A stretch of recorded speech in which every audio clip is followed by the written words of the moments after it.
Bien, como lo anunciamos, ya está con nosotros el abogado Pedro Moncada Aguac. Él es docente universitario, aunque está jubilado, él sigue siendo un docente, porque todavía nos da clases. Con él vamos a seguir tratando el tema de inseguridad que vive el país, las causas que nos traen todo este estado de violencia. Póngalo en pantalla, mi estimado Jorge Aycar, al abogado Pedro Moncada. ¿Cómo está, abogado? Gracias. Bienvenido. Buenos días, muchas gracias por la invitación. Como lo dije hace segundos, ¿cuáles son las causas de todo lo que, la descomposición que vive este estado, abogado Moncada? Es el capitalismo salvaje que vivimos aquí en el planeta. Una élite opulenta que representan menos del 1% de los seres humanos que solamente acumulan y que incluso no sé cómo van a hacer para gastarse todo ese dinero, lo guardan, lo ponen a buen recaudo en los paraísos fiscales o cloacas financieras mundiales para no pagar ni siquiera los impuestos que se deberían pagar en cada país por parte de los más ricos, esos impuestos para que se pueda hacer política social por parte del Estado. Esa es una causa concreta, que es una violencia estructural, que condena a los pueblos a la miseria, al atraso, a la falta de educación, de salud, de vivienda, de trabajo. Es decir, que vuelve a los estados fallidos. Estamos viviendo una circunstancia de violencia estructural que se expresa ahora por parte de unos grupos demenciales que en forma indiscriminada están atacando a la sociedad civil, al pueblo.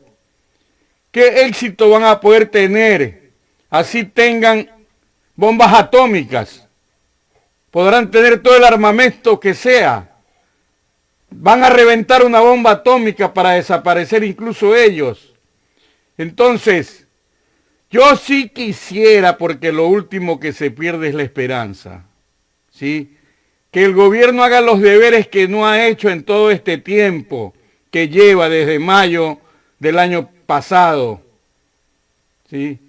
Ha hecho demagogia de los estados de excepción, no tiene un plan de seguridad.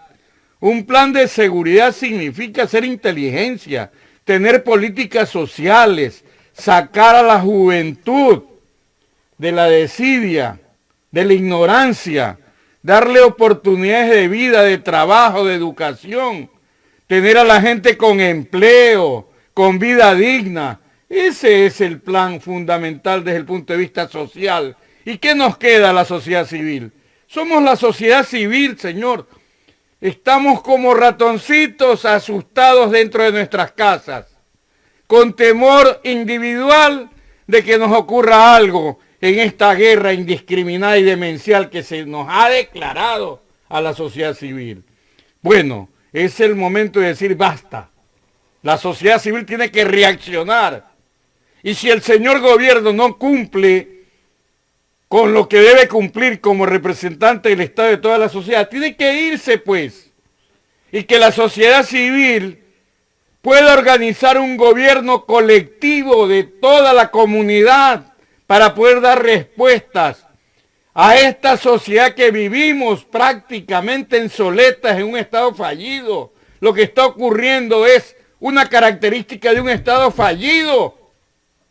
Por lo tanto, la sociedad civil tenemos que reaccionar, tenemos que unirnos, tenemos que sin demagogia y sin alaraca establecer un plan de gobierno colectivo. Eso es lo que debemos hacer. Abogado Moncada, el presidente de la República dice que no hay recursos para enfrentar la inseguridad que vive el país. Hay que pedirle ayuda a los Estados Unidos. Hay un posible plan Ecuador donde podría ser que Estados Unidos, si es que aprueba ese plan, invierta $5.000 millones. Para enfrentar la inseguridad en este país, ¿hay que ir a pedir ayuda? Eso es demagogia, es humo. Los gringos no van a dar esa plata. Ni en el Plan Colombia han dado ese dinero. creo que han dado entre 400 y 500 millones anuales. Y al gobierno del Ecuador, en las circunstancias que se encuentran, le van a dar 5.000 millones de dólares en 3 años. Es demagogia, pues. Señor presidente, el Ecuador tiene la reserva internacional, más de 10.000 millones de dólares. Coja 3.000, pues, si los necesita, para la seguridad. Coja 2.000 más para la política social. Ahí está la plata. No necesita mendigar. Y a cambio de mendigar, que le van a hacer demagogia si es que le aceptan el famoso Plan Ecuador, que es una copia del Plan Colombia que fracasó, ha fracasado en Colombia y en América Latina. No, de ninguna manera. Recién el presidente Petro está poniendo los primeros ladrillos para ver si se puede lograr, y ojalá sea así, una Colombia en paz, que significa una región en paz.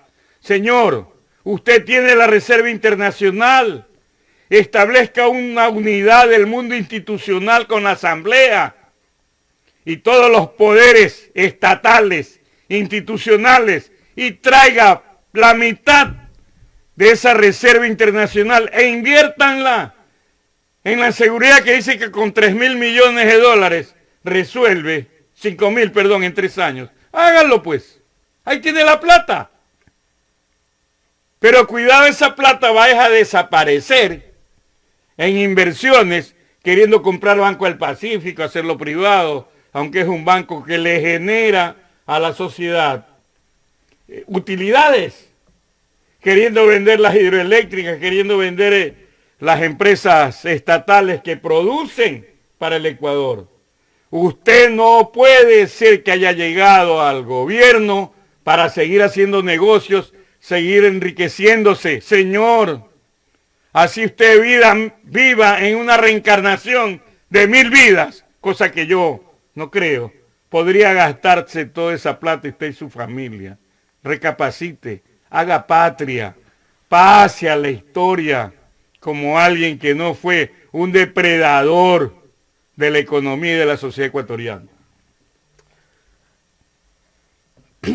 Hace pocos días yo entrevistaba aquí en este espacio al doctor Alfonso Zambrano Pasquel y hablábamos justamente también del tema Plan Ecuador, Plan Colombia, y él decía que lo que tiene que hacer el gobierno, plantear por último un impuesto para la seguridad del país y que paguen los más ricos, los que no tienen que no paguen. Esa también podría ser una opción, doctor Moncada. Tributos tienen que existir, pero aquí se aplican los tributos a la clase media, a los más pobres. A través del IVA se le cobra a todo el mundo, hasta el betunero que se toma una cola. Indudablemente, porque tiene que haber una reforma tributaria en donde los que tributen fundamentalmente sean los más ricos, como el mismo señor presidente. Él está en la obligación moral de traer su plata de las cloacas fiscales en donde la tiene, que está comprobado por Pandora Paper. Yo le planteaba a Isa, por ejemplo, pídale la renuncia, señor, usted que puede, cuando salió lo de Pandora Paper. Bueno, no me escuchó, no tiene obligación tampoco de escucharme a mí, un simple ciudadano. Pero ahí está el asunto, pues. Traiga el dinero. Ahí está la Reserva Internacional, está su plata. Inviértala, pues, en el Ecuador. Más lazo en el Ecuador, pues. Más plata de los paraísos fiscales, donde tiene el dinero, por miles de millones de dólares. E inviértelo en el Ecuador. Eso es lo que debe hacer. Y créame lo que hasta cogeré una foto y la pondré en el altar que me dejó de herencia mi abuelita. Para decir, puchica, San Guillermo, qué bien, que dices que eres cristiano, aunque es del Opus Dei, que sabemos es atrasapueblo, que lo único que busca es el poder desde el punto de vista de la derecha. Ya pues haga política social, por lo menos en las postrimerías de su gobierno y de su vida. Este gobierno dice que ha invertido más de 13.000 millones de dólares en 14 meses. Decía que había invertido más de 13.000 millones de dólares. Ahora tiene que llevar un poco más de 15, pues, ¿no? Y que es el gobierno que más ha invertido en la parte social en el país. ¿Se reflejan esos resultados que vemos en este momento? Concrete, pues. Preguntémosle a alguien que considero mi amigo, a Pablo Dávalos. ¿Está concretado esos dineros en la obra pública? ¿Cuáles son las obras públicas? ¿Cuáles son las políticas sociales de empleo en donde se ha invertido esa plata que dice el señor presidente? De educación, de salud. Señor, ayer fui a dejar un escrito en un juicio a Florida y tuvo que la señorita volver al pasado y poner con pluma el recibido, porque le pregunté, ¿y el papel que siempre dan de los recibidos? Me dijo, no podemos dar porque no hay ni tóner ni papel. Esa es la situación. Pero esa es de la justicia, de la administración de justicia. Señor presidente del Consejo Nacional de la Judicatura, ya ni resmas de papel dan ustedes. Ya no dan tóner. Oiga, fui a los parqueos, mugre. Los servicios dañados. Yo recuerdo cuando se inauguraron todos esos centros de justicia. Usted se miraba hasta la cara en el espejo de lo brillantes que estaban los pisos y las paredes. Y había personal que estaba siempre actuando en la limpieza, etcétera. Había papel y había todo, y funcionaba todo. Hoy está en la M. Discúlpeme, quizás soy grosero, y lo mismo ocurre en toda la administración pública, registros civiles, etcétera.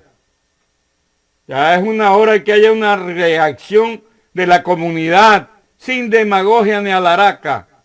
Unámonos para enfrentar los problemas en nuestra sociedad. No podemos ser conducidos a un suicidio colectivo. Por favor, dejemos el miedo. Enfrentemos lo que venga. Si el gobierno no representa al conjunto del Estado, sino a sí mismo, al presidente y a sus élites, tenemos que dejar de contar con ellos.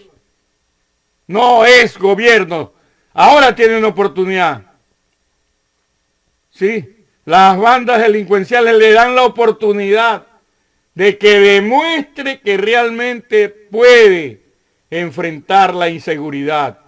Yo sí reconozco que el señor presidente haya desistido en buena hora de su viaje a Orlando. Todos los ciudadanos podríamos tener derecho. Sí, reconozco que haya rectificado. Reconozco que está chévere que haga el recorrido aéreo como comandante general de las Fuerzas Armadas, como jefe de Estado. Está bien. Bien, queremos resultados.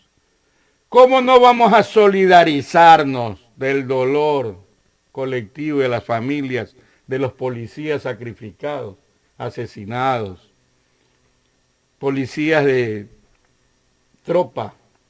Son parte del pueblo. Pero desde luego, pues, caso que los tenemos que declarar enemigos.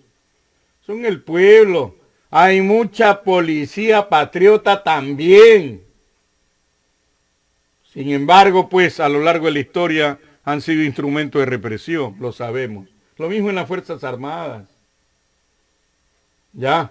Entonces, hay que dialogar entre todos, hacer un encuentro real entre toda la sociedad civil y definir pocas pero contundentes líneas de acción colectiva frente al gobierno y frente a todos los violentos. Este es un momento de invocación de la paz, una paz creadora, no la de los cementerios, a pesar del día que es hoy, 2 de noviembre. Paz creadora, paz colectiva, paz con alegría, con búsquedas, lucha social, colectiva, comunidades movilizadas y aquellos que escogen una estrategia indiscriminada de violencia demencial no van a tener éxito. El pueblo va a responder en forma adecuada. Se lo doy firmado en este momento. Bien, tenemos una noticia de última hora. En Cotopaxi, estudiantes tuvieron que ser evacuados debido a una amenaza de bomba en el complejo judicial de La Tacunga. Allí vemos a los estudiantes que seguramente deben de estar cercanos al complejo judicial de Latacunga hayan tenido que salir de clases porque se ha dado una amenaza de bomba en Latacunga. Bueno, continuamos nosotros acá con el abogado Pedro Moncada. Abogado Moncada, desde que entró al poder Lenín Moreno y después de que se vendió a los otros grupos de poderes, entre ellos está el presidente actual, está el exalcalde de Guayaquil, Jaime Nebot, y que todos aplaudieron esto, ¿no? Porque había traicionado a Rafael Correa, ¿no? Y todo lo que se planteó hacer en ese tiempo con la consulta popular del 7 veces sí, y que allí empezó también la destrucción del Ecuador y que algunos tal vez se hacen de la vista gorda y no le dan tal vez importancia a lo que ocurrió en aquel entonces. Pero se planteó la austeridad fiscal, se planteó quitarle recursos a las instituciones estatales, a la policía, a los ministerios, y que todos aplaudían, todos, algunos actores políticos, algunos ciudadanos aplaudían esta decisión que había tomado Lenín Moreno. Pero todo esto, en corto tiempo empezamos a ver la situación de degradación que estaba viviendo el Ecuador, la descomposición social, porque ya no hay recursos para atender a la ciudadanía. Es las consecuencias que estamos viviendo en este momento. Moreno, la verdad es que aún no podemos evaluar todo el desgobierno de este señor. Entregado absolutamente a que gobiernen aquellos que perdieron en las elecciones donde él fue elegido, incluido mi voto, porque creíamos que Moreno era una continuación de las políticas sociales de la llamada Revolución Ciudadana. Sin embargo, ¿qué vimos? Las élites que gobernaban a Moreno, que estaba de presidente, llamaron a una consulta inconstitucional. Recuérdese que no recibió el aval de la corte respectiva. ¿Y qué lograron con eso? Usted decía, todos apoyaron. No, unos cuantos. Yo no apoyé eso, por ejemplo. Yo voté no, 7 veces no.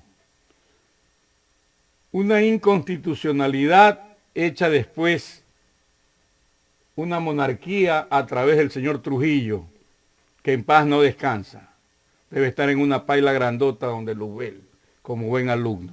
Y lo digo así, porque no todos los que murieron o mueren son buenos, pues. Toda novia sí es bonita, como dice el dicho. Ese señor dijo que él estaba por encima de la Constitución. Bueno, la Constitución ya había sido pisoteada con esa consulta mañosa. Y no pasó nada cuando dijo eso, ¿no? No, nada, pues. Los medios callaron. Los medios apoyaron. Los medios no alternativos, no el suyo. No otros, ni parte de las redes sociales. Los medios que son no solo alcahuetes, sino son cogobernantes de las élites.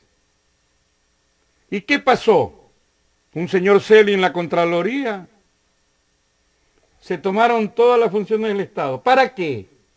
Con el pretexto un pretexto, así lo pienso, de perseguir y sancionar sin pruebas a Glass, a Correa y otros, fue el pretexto para poder tomarse todo el Estado, toda la institucionalidad y poder aplicar sus políticas neoliberales de capitalismo salvaje.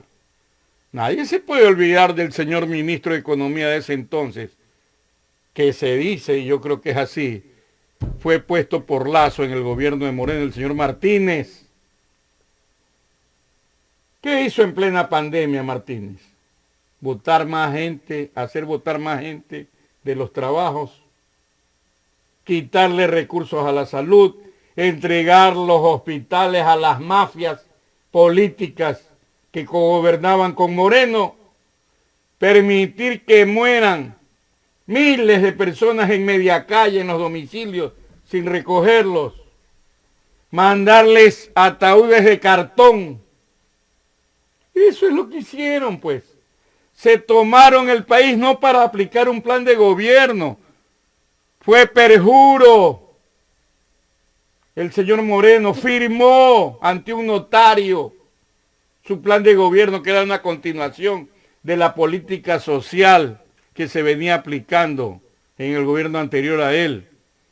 No cumplió para nada. Igualmente el actual no cumple para nada. Y por eso digo, una vez más, siempre la vida da una oportunidad. Y siempre la gente tenemos una esperanza. Porque lo último que se pierde es la esperanza. ¿Sí? Esta es la esperanza que tenemos. Señores, hagan gobierno, cumplan el plan de trabajo. Yo sé que son palabras de pronto vanas, pero hay que darle un mensaje adecuado a la gente. La gente en este momento no está preocupada del Lazo ni del gobierno. Está preocupada porque le han declarado la guerra en masa, en forma demencial e indiscriminada. Miren lo que acabamos de ver. Estudiantes, jóvenes, saliendo a carrera de un sitio aquí en el Ecuador, en Cotopaxi dicen, ¿sí? Para ponerse a buen recaudo. Es decir, ¿quién está sufriendo las consecuencias de toda esta historia de latrocinios? El pueblo, la gente. ¿Quién tiene que reaccionar entonces? Si el gobierno no lo hace porque no tiene la voluntad política y las bandas no entienden que esa estrategia es absolutamente atrasapueblo también. Entonces es la gente, es usted. Yo también me autoconvoco y por eso vine. Nadie quiere salir de la casa. No, yo vine, señor. Y no porque no tenga miedo, sí, también lo tengo. Pero nos caracterizamos en la vida de vencerlo y enfrentar las problemáticas a las que se aboca la sociedad. Eso nomás quería decirle. Yo le agradezco. Abogado, antes de que se nos vaya, en el tema de las cárceles, ¿por qué al gobierno se le ha tornado difícil controlar el problema que tienen los centros de rehabilitación social del país? ¿Es tan complicado controlar la puerta para evitar que pasen las armas, para que pasen las bombas? ¿Por qué? Porque Moreno aplicó una política de abandono por parte del Estado a la seguridad penitenciaria o carcelaria. Abandonó, eliminó el Ministerio de Justicia. Es decir, el Estado dejó de hacer una presencia proactiva en las cárceles. Se volvieron reactivos, quitaron presupuestos, nombraron un organismo, ¿cómo es que se llama? Sin presupuesto, tenía en mi oficina.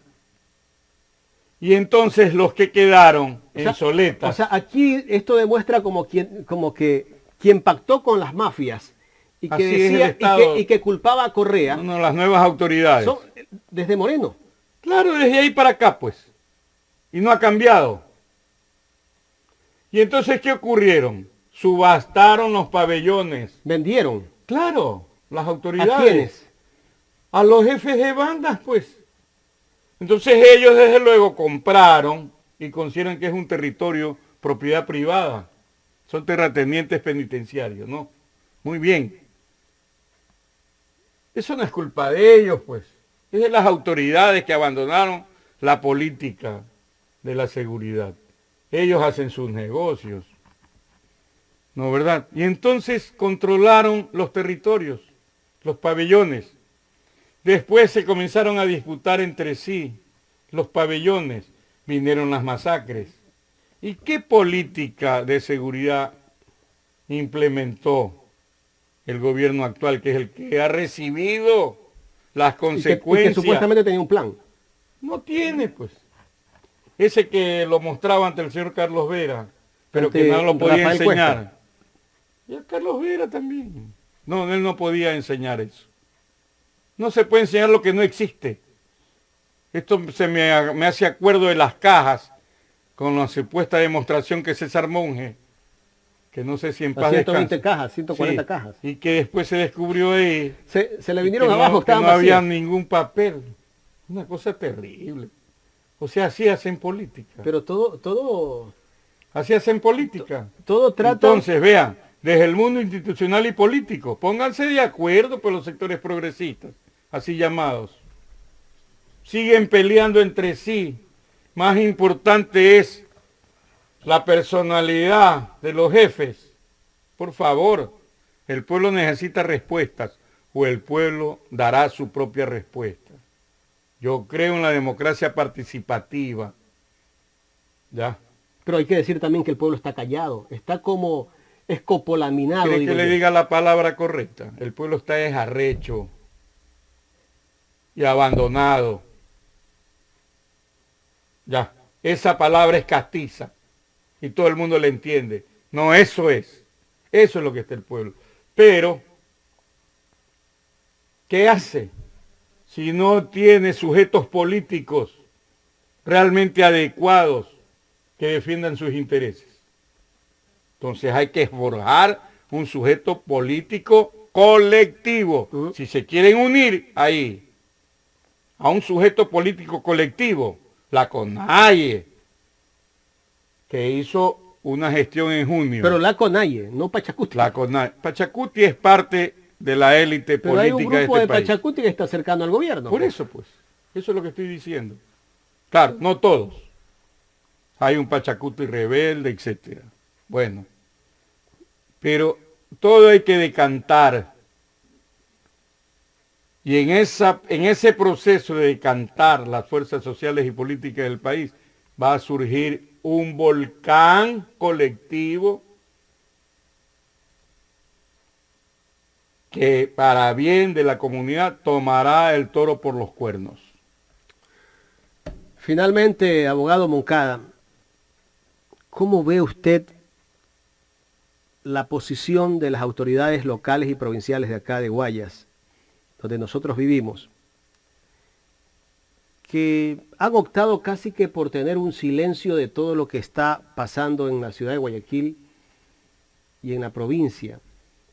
No hay un pronunciamiento severo y una acción también por parte de las dos autoridades, tanto la alcaldesa de Guayaquil y la prefecta de Guayas, porque ellos también tienen recursos. Eso es lo que yo he estado diciéndolo estos días. Ver a un alcalde de Santo Domingo, una de las provincias más pequeñas del país, entre una de las más pequeñas del país, que tomó una postura bastante radical y diciéndole al gobierno algunas verdades. El alcalde de la ciudad de Santo Domingo. Santo Domingo es una ciudad. Pero vemos al silencio de autoridades de acá de Guayaquil y de la provincia del Guayas. Me gustaría poner un fragmento de lo que dijo Wilson Erazo, alcalde de Santo Domingo. La paciencia se terminó. Santo Domingo no va a tolerar más. Todos los agentes de seguridad municipal, los agentes de transporte, se activen y se pongan a órdenes de la Policía Nacional, del Ejército, que tiene que comenzar a patrullarme las calles. Hemos hecho la adquisición de camionetas, de patrulleros, de motocicletas. Estamos comenzando a colocar alarmas. Estamos poniendo las cámaras que nunca fueron capaces de reponer en el ECU 911. ¿Qué más muestras estamos dando nosotros de querer arrimar el hombro ante una responsabilidad del gobierno nacional y del ministerio respectivo en atender el tema de la seguridad de Santo Domingo y del país? Pero vamos a organizar a este pueblo, vamos a organizarnos para comenzar a defender la paz en Santo Domingo. Y este alcalde está pidiendo también que se declare estado de excepción en Santo Domingo. Entendemos que los estados de excepción son estados de excepción porque no, hasta el momento no han solucionado nada. Abogado, la postura de este alcalde y el silencio de nuestras autoridades locales. Me parece que lo que él plantea es un clamor ciudadano de Santo Domingo. Él es el alcalde. Me parece que por ahí va parte de la línea de reacción de la ciudadanía. Todo eso hay que articularlo en una cuestión nacional colectiva. Y acá, pues, desgraciadamente, pues, para la sociedad se encuentran embebidos en la preocupación de la reelección para ellos en el mes de febrero. Aquí no se ha hecho una evaluación adecuada de los 4 años del gobierno municipal de Guayaquil y de Guayas. ¿Quién lo va a hacer? Alguien con estudios sobre esa materia lo va a hacer, porque se tiene que reelegir a alguien porque merezca, pues, en base a la gestión que haya realizado, al uso de los recursos públicos municipales, etcétera, a la política social, al cumplimiento del plan de gobierno municipal, etcétera. No es a través de un marketing, ¿ya? Ni por carismas individuales o por apoyos históricos de autoridades pasadas. Debe ser en base a una evaluación. Y si de esa evaluación se pueda decir a la ciudadanía, el balance es positivo, bueno, pues démosle el voto para que siga. O existen candidaturas alternativas. ¿Y qué están planteando las candidaturas alternativas? O la gente solamente ve el nombre y entonces apoya según el nombre, pero no por lo que esté planteándose, no como humo, sino que pueda ser llevado a cabo. Entonces, nuevamente, la necesidad de que se articule la sociedad civil, el pueblo. Abogado, ¿usted cree que tal vez las autoridades locales también tienen corresponsabilidad de lo que vive la provincia? Pero desde luego, todos somos responsables.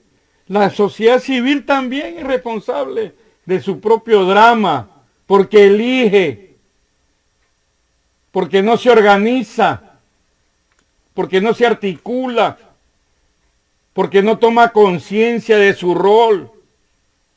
Somos personas que mientras vivamos, porque todos somos mortales, tenemos que jugar un rol de carácter social, económico, político, académico. Tenemos hijos, tenemos nietos en mi caso. Tengo que hacer una labor familiar, de desarrollo, de formación. Está la iglesia. Ahí vi un buen mensaje de Monseñor Cabrera. Bueno, pues, qué bien. Proclama la paz. Sí, estamos de acuerdo con la paz, pero no la de los cementerios. Una paz creadora. ¿Cómo puede ser que este país tan rico, porque alguna vez un estudiante me decía, el país es pobre? No, señor. Este país es riquísimo. Solo con decirle que tiene una provincia que se llama la provincia de los ríos, es decir, que tiene agua dulce, tierras fértiles, podemos ser una potencia alimentaria. Pero la riqueza, ¿en qué manos está? De los bancos. Es decir, la política que se privilegia. ¿Qué porcentaje de la población tiene la riqueza? Menos el 1%, pues, del capitalismo salvaje. Y siguen acumulando. ¿Hasta para qué, se les pregunta? ¿Para qué tanta acumulación? ¿Qué van a lograr con eso? Más pobreza. Es decir, van a lograr una sociedad que va a reventar y que va finalmente a identificar las responsabilidades de los atrasapueblos. Tendrán que irse a vivir a otro lado, como el señor Moreno, por ejemplo. Él no puede venir. ¿Usted cree que Moreno ya no regresa? ¿Qué va a regresar? Debe mucho. No tiene cara para venir acá. ¿Qué responsabilidad pueden tener los medios de comunicación, abogado Moncada? Analizando también que dentro de muchos canales de televisión se ponía contenido violento y se sigue poniendo contenido violento. Estas famosas series de los narcos, de la droga, de los carteles, del que tiene dinero es el que es importante en la sociedad. Y que todavía se sigue poniendo esos contenidos y que en una ley de comunicación se prohibía algún tipo de contenidos como este, ¿no? Eliminaron esa ley, pues. Eliminaron la ley. La famosa ley No Mordaza. tienen responsabilidad social con la comunidad. Pertenecen como actores políticos a esa élite mandante. ¿Sí? Acaban y destrozan a todos aquellos que consideran un obstáculo a ese poder omnímodo de las élites. Entonces tienen total responsabilidad, son parte de la responsabilidad. No perdemos la esperanza de que algunos medios, ojalá, salgan por los fueros de lo que debe ser un medio de comunicación, informativo, formativo, con responsabilidad social. ¿Y qué es tener responsabilidad social? Buscar, informar, desarrollar políticas públicas desde la comunicación para que tengamos un mejor país, para que la gente pueda superar la miseria extrema, el analfabetismo. ¿Qué puedes pedir de una masa de jóvenes? Miles de jóvenes que no estudian, que no tienen acceso a salud, que no pueden resolver sus problemas de sobrevivencia, que por lo tanto tampoco tienen una responsabilidad de valores. Ahí está el caldo de cultivo. O para una revolución social o para lo que está ocurriendo. ¿Y por qué no es una revolución social? Porque estamos desarticulados. El conjunto de individuos y fuerzas que tenemos la obligación de ponernos en ese dato. Finalmente, ya esta sí es la última, abogado. ¿Qué está haciendo la academia? ¿Hay un silencio de parte de la academia? Por ahí hay ciertas voces que opinan, pero algunos tienen miedo. ¿Por qué?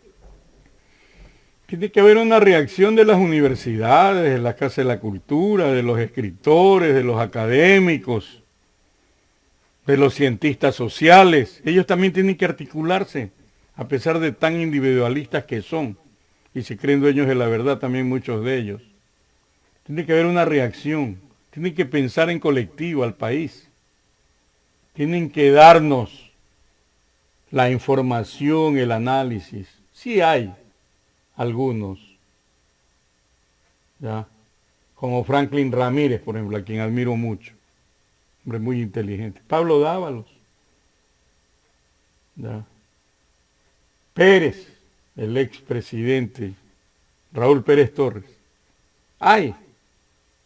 Están todavía en producción.